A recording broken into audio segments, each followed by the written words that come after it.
श्रीगुरुभ्यो नमः। श्रीकान्तो मातुलयस्य जननी सर्वमङ्गला जनकशङ्करमहादेवो तं वन्दे श्रीकुञ्जराननम् अपारकरुणासिन्धुं ज्ञानदं सान्तरूपिणं श्रीसन्दरशेखरगुरुं प्रणमामि मुदान्वहम्. காரியமில்லாத பிரம்மத்தை தான் சிவன்னு சொல்கிறோம். காரியம் பண்ணுகிற பிரம்மம் அதை சக்தின்னு சொல்கிறோம். சத் சக்தி விலாசத்தினால்தான் இந்த காரிய பிரபஞ்சம், இந்த மகா பிரபஞ்சமே அதனால தான் நடக்கிறது. சத் சித் ஆனந்தம் கூட சொல்கிறோம். இந்த ஆனந்தங்கிறது எங்கேருந்து வருது? சித் என்கிற ஒரு அறிவிலிருந்து தான் இந்த ஆனந்தம் வருகிறது. பிரம்மம் தன்னைத்தானே தெரிந்து கொள்ளும் அறிவு தான், அதுக்கு பேர் தான் சித்துன்னு பேர். அதாவது தன்னுடைய உள்நிலையான ஆடாத அசையாத சாந்தத்தன்மையை தெரிந்து கொள்வது தான் சித்துன்னு பேர். இப்போ சகலத்தையே நடத்துகிற ஒரு சக்தி ஒன்று இருக்குது, மகாசக்தின்னு சொல்கிறோம். அந்த பிரம்மத்தை தவிர வேறு எதுவும் கிடையாதுங்கிறதையும் சொல்கிறோம். சர்வம் பிரம்மமயம்னு சொல்கிறோம். அதனால் இந்த காரிய மகாசக்தியும் அந்த பிரம்மத்துக்குள்ளேயே அடங்கினதாக தான் இருக்கணும், இருக்கிறதா தான் இருக்குன்னு அர்த்தம் வருது. இப்போ இரண்டும் இப்போ வெவ்வேறு இல்லை, ரெண்டும் ஒன்று தான். இதை தான் திருமூலர் சொல்கிறார். சத்தன் அருள் தரின் சக்தி அருள் உண்டாம், சக்தி அருள் தரின் சத்தன் அருள் உண்டாம், சக்தி சிவமாம் இரண்டும் தன் உள்வைக்க சத்தியம் என் சித்தி தன்மையும் ஆகுமே அப்படிங்கிறார். ஆகையினால நிர்குணமான ஒரு பிரம்மத்தை உபாசிக்க முடியாதவர்கள்லாம் அதனுடைய சக்தியிடம் மனசை பக்தி மூலமாக திருப்பி விட்டுட்டாக்க அப்புறம் அதோடைய காரியமில்லாத சொரூபத்தை பற்றியும் ஞானத்தை அது மூலமாகவே பெற முடிகிறது. இப்போ லோக வியாபாரங்கள்லாம் செய்கிற காரிய பிரம்மம் இருக்க, இந்த ஞானத்தையும் அதுவே நமக்கு ஒரு அனுகிரகம் பண்ணி விடுறது. எப்படின்னு கேட்டால் லலிதா சஹஸ்ரநாமத்திலே இதை பற்றி சொல்லியிருக்கு. சதாசிவ அனுகிரகத்தான்னு சொல்லியிருக்கு இல்லையா? அந்த மகாசக்தியே நமக்கு இந்த பிரம்மத்தையும் அனுகிரகிக்கிற ஒரு சக்தியாகவும் இருக்கா. சாக்த வழிபாட்டில் எவ்வளவோ பிரதானமான எவ்வளவோ ஸ்லோகங்கள், ஸ்துதி ஸ்லோகங்கள்லாம் இருக்குது. அதில் சௌந்தர்யக்கு ஒரு பிரதானமான ஒரு இடம் உண்டு. இதை ஆதி சங்கர பகவத்பாதால் அனுகிரகம் பண்ணியிருக்கார். இதில் மொத்தம் 100 ஸ்லோகங்கள். ஒரு முதல் 41 ஸ்லோகங்கள் கைலாசத்தில் பண்ணினதாகவும், அதுக்கப்புறம் 59 ஸ்லோகங்கள் பகவத்பாதாவே பண்ணினதாகவும் ஒரு ஐதீகம். சௌந்தர்யலஹரி முழுக்கவே ஒரு மந்திர சாஸ்திரம். அதில் ஒவ்வொரு ஸ்லோகத்தையும் மந்திரமாக நினச்சி ஜபித்தா ஒவ்வொரு விதமான பலன் கிடைக்கும். இப்போ சரஸ்வதி கடாட்சம், லக்ஷ்மி கடாட்சம், சங்கீத ஞானம், அப்புறம் புத்திர பாக்கியம், சந்தான பாக்கியம் கிடைக்கிறதுக்கு, அப்புறம் ஆறாத ரணங்கள்லாம் ஆறத்துக்கு, வயிற்றில் அல்சர் இருந்தால் போகிறதுக்கு, நரம்பு வியாதிகள் எல்லாம் போக்குவதற்கு, இப்படிலாம் பல வியாதிகள் எல்லாம் நிவர்த்தி ஆகிறதுக்கு தனித்தனி ஸ்லோகங்கள்லாம் இருக்குது. சில ஸ்லோகங்களும் பார்த்தா ஒன்றுக்கு ஒன்று வித்தியாசமாக இருக்கிற மாதிரி இருக்கும். ஒரே ஸ்லோகமே வித்தியாசமான பலன்களெல்லாம் கொடுக்கும். இப்போ வெடிக்கா சொல்லணும், அது மாதிரி நடக்கிறது ஏன் முடியாதுன்னு கேட்க முடியாது. இப்போ தேன் இருக்குது. தேனை நல்ல தூக்கம் இருக்கிறவன், தூங்கி வெஞ்சின்னு இருக்கிறவன் சாப்பிட்டாக்க அவனுக்கு ஒரு உற்சாகம் பிறக்கிறது. அதே சமயம் தூக்கம் இல்லாமல் தைக்கிறவனுக்கு தேனை கொடுத்தா அவனுக்கு நல்ல தூக்கம் வருது. இது மாதிரி ஒன்றுக்கு ஒன்று முரணான பலனையும் இந்த உபாசனுடைய தேவைக்கு தகுந்த மாதிரி கொடுக்குற ஒரு ஒரு அனுகிரக சித்தியும் இதில் இருக்குது. இப்போ ஒரே ஸ்லோகம் கூட சில இதெல்லாம் பலவிதமான பலன்களை விதவிதமான பலன்களையும் தருது. இப்போ ஸ்ரீமா பெரிவா இதுக்கு ஒரு உதாரணம் மூலமாக விளக்கி கொடுத்துருக்கார். இப்போ எலுமிச்சம்பழம் இருக்குது. இந்த எலுமிச்சம்பழம் தெய்வ சக்திகளெல்லாம் ஆகர்ஷணம் பண்ணுறது இல்லையா? அதனால தானே அம்பாளுக்கு மாலையாக அதெல்லாம் கோத்து போடுறோம். இந்த பழத்திற்கே பார்த்தோம்னாக்க நம்முடைய நல்ல எண்ணங்கள்லாம் இன்னுச்சுவருக்கு பாய்ச்சறதுக்கு, திருஷ்டி தோஷங்கள்லாம் போக்குறதுக்கும் இந்த பழத்துக்கு சக்தி இருக்குது. அதனால தான் ஏதாவது ஒரு பெரிய பிரமுகரை பார்க்க போகிறோம் அப்படின்னு சொன்னால் ஒரு கையில் ஒரு எலுமிச்சம்பழம் எடுத்துன்னு போகிறது, அது கொடுக்கறது. இது ஒரு நமக்கு ஒரு வழக்கமாகவே இருக்குது. இதே தவிர இந்த எலுமிச்சம்பழத்தை வச்சுன்னா ரசம், ஊறுகாய் இதெல்லாம் கூட இது பண்ணுறோம், சாப்பாட்டில் யூஸ் பண்ணுறோம். பாத்திரம் தேய்க்கிறதுக்கு செப்பு, வெள்ளி பாத்திரம் இதெல்லாம் தேய்க்கிறதுக்கும் இந்த எலுமிச்சம்பழம் உபயோகப்படுத்துறது.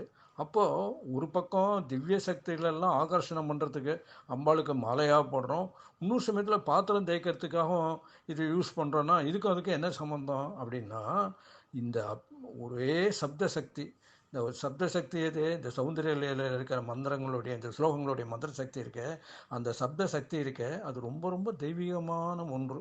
ஆத்ம ஞானம் பெறுவதிலிருந்து ரொம்ப லௌகியம் வரையில் எவ்வளவோ விஷயங்களை வந்து அது வந்து செய்யறது.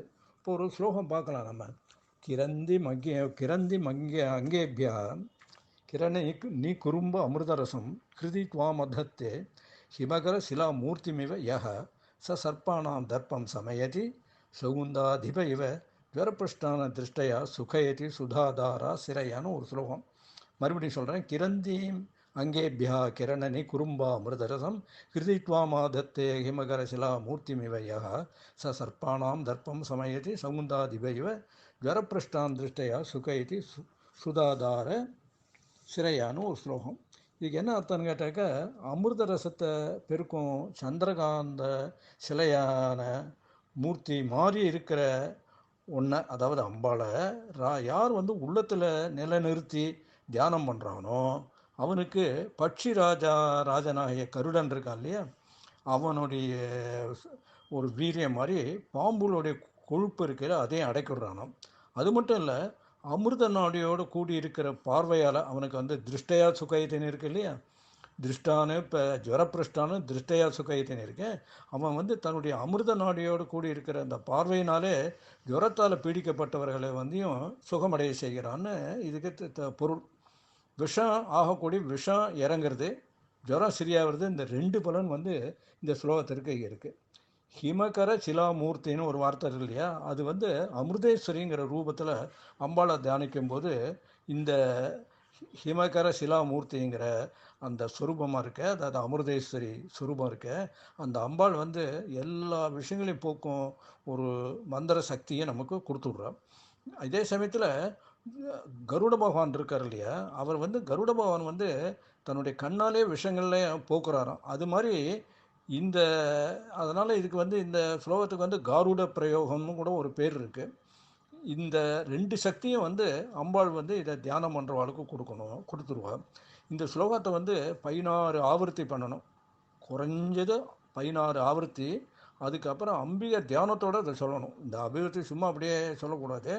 மனசில் வந்து ஹிருதயத்தில் அம்பாளை தியானம் பண்ணிட்டு இதை சொல்லிட்டு விபூதி அல்லது தீர்த்தத்தில் இதை அபிமந்தனம் பண்ணணும். இந்த அபிமந்தனம் பண்ணிவிட்டு இந்த நோயாளிகளுக்கு வந்து இதை கொடுத்தாக்கா அவளுக்கு சரியாக போயிடும். விபூதியானாக்கா அவள் வந்து மேலே தரிச்சுக்கணும், விபூதியை இட்டுக்கணும். தீர்த்தமானால் அதை வந்து உள்ளே சாப்பிடணும், உட்கொள்ளணும்.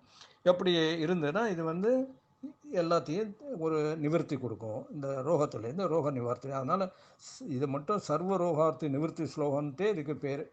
இப்போ கருடன் மயில் ரெண்டுமே பாம்புனுடைய பரமசத்ருக்கள் இல்லையா. கருடன் மயில் ரெண்டுமே பாம்புடைய பரமசத்ருக்கள். மகாவிஷ்ணுவோடைய கருட வாகனராகவும் அதே சமயத்தில் சுப்பிரமணிய சுவாமி வந்து மயில் வாகனராகவும் இருக்கார். எங்கள் ஒரு பக்கம் வந்து இந்த பாம்பு இருக்க, இந்த பாம்புக்கு வந்து கருடன் மயில் ரெண்டும் பரமசத்ருவாக இருக்குது. அதே சமயத்தில் வந்து இங்கே மகாவிஷ்ணு வந்து கருட வாகனராகவும் இருக்கார், சுப்பிரமணிய சுவாமியாக இருக்கார்.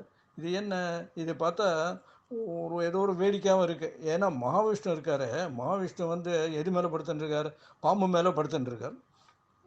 இது வந்து ஒரு பக்கம் வந்து பாம்புக்கு வந்து கருடன் வந்து எதிரி. ஆனால் இங்கே வந்து இந்த மகாவிஷ்ணு என்ன பண்ணிட்டுருக்கார், அந்த பாம்போட பரியங்கமாகவும் அதை வச்சுட்டு படுத்துட்டு இருக்கார். சுப்பிரமணிய சுவாமியை பார்த்தாலும் அவருக்கு நாகராஜான்னு பேர். நாகராஜா ஸ்வரூபத்திலேயே இந்த குக்கே சுப்பிரமணிய சுவாமி கோவில்லாம் இருக்குது. அது மாதிரி நிறையா கோவில்லாம் இருக்குது. அதில் வந்து சுப்பிரமணியருக்கு வந்து ஒரு நாகராஜா ஸ்வரூபமாகவே வந்து ஒரு சிலாமூர்த்திலாம் இருக்குது. இப்படி ஒன்றுக்கு ஒன்று முரணாக இருக்குன்னு பார்த்தா ஒரே பாம்பே ரெண்டு ரூபமாக இருக்குது. எனது ஒரே பாம்பே ரெண்டு ரூபமாக இருக்கிறதா, அது எப்படி அப்படின்னு கேட்டால், இந்த மூலாதார குண்டலினியாக வந்து அது வந்து தூங்கும் நிலையில் உள்ள மனுஷருக்கெல்லாம் வந்து ஒரு சிற்றின்ப பிரவருத்தியே இருக்குது இல்லையா. இப்போ வந்து யோக சாஸ்திரம் படித்தவர்களுக்கெல்லாம் தெரியும், உடம்புல ஒரு 6 சக்கரம் இருக்குதுன்னு தெரியும் இல்லையா. கீழே மூலாதாரம், அதுக்கு மேலே இது இருக்குது சுவாதிஷ்டானம், மணிப்பூரம், அப்புறம் அநாகதம், விசுத்தம், ஆக்ஞா, இதெல்லாம் வந்து வரிசையாக ஒரு 6 சக்கரம் இருக்குது. இந்த சக்கரத்தில் அடியில் இருக்கிற மூலாதாரம் இருக்க, அந்த மூலாதாரத்தில் வந்து இந்த பிராணசக்தி வந்து ஒரு பாம்புடைய ரூபத்தில் ஒரு பாம்பு மாதிரி அது வந்து உறங்கின்னு. அந்த சமயத்தில் வந்து இந்த மூலாதாரத்தில் அது இருக்கும்போது ஒரு சாதாரண விஷயங்களில் ஈடுபட்டு சிற்றின்ப பிரவருத்தி தான் அதில் இருக்குது. அது வந்து கெட்ட பாம்புன்னு சொல்கிறோம். அதை தான் வந்து ஒரு உருவமாக வந்து கெட்ட பாம்பாக விஷப்பாம்பாக சொல்கிறது. இந்த விஷத்தை தான் மயிலும் கருடனும் இது வந்தெல்லாம் அழித்து விடுகிறதுன்னு சொல்கிறோம். இதே இந்த விஷமான காம பிரவೃತ್ತಿ போன்ற போனதுக்கு அப்புறம், அதாவது இந்த மூலாதாரத்திலேருந்து இந்த குண்டலினி சக்தியை எழுப்பி ஒவ்வொன்றா மேலே கொண்டு வரோம். சுவாதிஷ்டானம், மணிப்பூரம், அநாகதம், விசுத்தம், ஆக்ஞா சக்கரத்திலே மேலே எழுப்பி கொண்டு வந்து சகசிராரத்துக்கு, ஆக்ஞா சக்கரத்துக்கும் மேலே இருக்குது, இந்த சகசிராரத்துக்கு மேலே ஏற்றினா அதில் வந்து அமிர்தத்தை அப்படியே வருஷிக்கிறதுங்கிறார். அங்கே வந்து அந்த இடத்துல இதே பாம்பு, அது வந்து நல்ல பாம்பாக இருக்குது. நல்ல பாம்புன்னா கோப்ரான்னு அர்த்தம் இல்லை, நல்ல குணமுள்ள பாம்புன்னு வச்சுக்கணும். நல்ல குணமுள்ள பாம்பாக அங்கே வந்து மேலே சகசிராரத்தில் இருக்குது. அப்போ அந்த சகசிராரத்தில் என்ன பண்ணுறதுன்னா, இந்த நல்ல பாம்பாக இருக்கிற இந்த பண்ணுறது என்ன பண்ணுறதுன்னா, பிராணசக்தியை வந்து அப்படியே அமிர்தமாக்கிடுமா. அமிர்தமாக்கி உடம்பு பூராவும் அதை வந்து இந்த அமிர்தத்தையே பரவ வச்சிடும். அப்படின்னா எப்பேற்பட்ட சித்தி பாருங்க. அந்த மயில் கருடன் மாதிரி பாம்புக்கு வந்து இன்னொரு ஜென்ம பகையும் உண்டு. அது எல்லாருக்கும் தெரிஞ்சுதான். எது? கீரிப்பிள்ளை. இந்த கீரிப்பிள்ளைக்கு வந்து நகுலம்னு ஒன்று பேர். இந்த நகுலம் அம்பாளுக்குடைய பேர் கூட நகுலேஸ்வரின்னு பேர். எப்படி எந்த அம்பாளுக்குன்னு கேட்டால், மகா திரிபுர சுந்தரியான லலிதாம்பாளுடைய மந்திரி, அதோட மந்திரினின்னு சொல்கிறோமே, அந்த மந்திரியான சியாமலா அம்பாள்னு பேர், அவளுக்கு மாதங்கின்னு பேர். இந்த சியாமலா அம்பாள் மாதங்கின்னு சொல்லப்படுகிற அம்பாளுடைய மந்திரிக்கு, லலிதாம்பியுடைய மந்திரிக்கு நகுலேஸ்வரின்னு பேர். அதாவது எல்லாமே அம்பாள் சம்மந்தப்பட்டது அப்படிங்கிறத காமிக்கிறதுக்காக தான். கீரிப்பிள்ளையோ மயிலோ அதே மாதிரி இந்த இதில் எல்லாமே ஒரு பவானை சம்மந்தப்பட்டது தான். மூலாதாரத்திற்கு வந்து குலம்னு இன்னொரு பேர் இருக்குது. இந்த மூலாதாரம் சொன்னேன், மூலாதார சக்கரம், அந்த இடத்துல மூலாதாரத்துக்கு வந்து குலம்னு பேர். இந்த குலம் வந்துங்கிற இந்த குலம்ங்கிறதுல வந்து தான் அந்த இடத்துல இருக்கிற குண்டலினி பாம்பு தான் வந்து சாதாரண பிரவೃತ್ತಿயில் ஈடுபடும்னு வேறு சொல்லியிருக்கோம். இதுக்கு ஆப்போசிட்டாக இருக்கிறதுல வந்து என்ன எப்படி இருக்கணும்? அப்போ ஆத்ம விகாசம், ஒரு மறுமலர்ச்சி, ஆத்மாவுடைய ஒரு ஒரு உத்கிருஷ்டமான ஒரு நிலைக்கு கொண்டு வர நிலைமை ஸ்திதி, இதெல்லாம் தரது வந்து மேலே அந்த ஆப்போசிட்டாக, அதாவது ஆத்ம விகாசம் மலர்ச்சி தருபவள் தான் வந்து ந குலா, குலா இல்லாதவள் ந குலா அப்படின்னு மகாபெரிவாரே வந்து மகாபெரிவால் எடுத்து சொல்லியிருக்கான். இது வந்து இதெல்லாம் மொத்தமாக பார்க்கும்போது இந்த ஸ்லோகம் ஒரு அற்புதமான ஸ்லோகம். இந்த ஸ்லோகத்தை வந்து சகல ரோகத்துக்கும், வெறும் நம்ம ஜுரம் விஷங்கள்லாம் இறங்குறதெல்லாம் இருக்கட்டும், இதே வந்து எல்லாம் பெரியவாள் என்ன சொல்லியிருக்கான்னா, சகல ரோக நிவர்த்தியாக இந்த மந்திரத்தை சொல்லியிருக்கா. அதுக்கு உபாயமாக சொல்லியிருக்கா. அமிர்த கிரணத்தோடு கூடிய தேஜோமயமான அந்த மகா திரிபுர சுந்தரியை, லலிதாம்பியை ஹிருதயத்தில் தியானம் பண்ணிட்டு ஆத்ம மலர்ச்சி பெறுவதற்கு நம்ம வந்து என்ன பண்ணணும்? இதை வந்து இந்த ஸ்லோகத்தை சொல்லணும். அதுக்கு வந்து நம்ம மகாபெரிவாளே அனுகிரகம் பண்ணணும்னு நம்ம வேண்டிக்கிறோம். கிரந்தி மங்கேபிய கிரண நீ குறும்பா மிருதரசம் ஹிருதி துவாமாதத்தே ஹிமகர சிலா மூர்த்திமிவ யக சசத்பானாம் தர்ப்பம் சமயதி சவுந்தாதிவ இவ கரப்பிருஷ்டான திருஷ்டயா சுக இதி சுதாதாரா சிரையா. ஓம் தத்சத்.